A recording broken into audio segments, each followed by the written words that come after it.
Isinusulong na pabigatin ang parusa at multa sa maling pagtatapon ng basura kasunod ng problema sa sandamakmak na basurang lumitaw sa Metro Manila.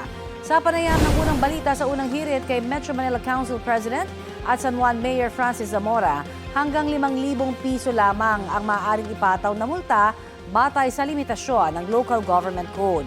Anya, disiplina pa rin ng tao ang dapat mangibabaw.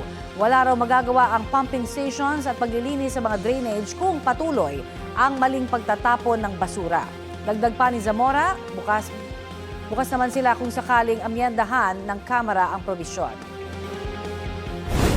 About the amount, no? Ang 5,000 pesos kasi iba, ito ang maximum na pwedeng ipataw na multa sa ilalim ng anumang ordinansa ng mga lungsod.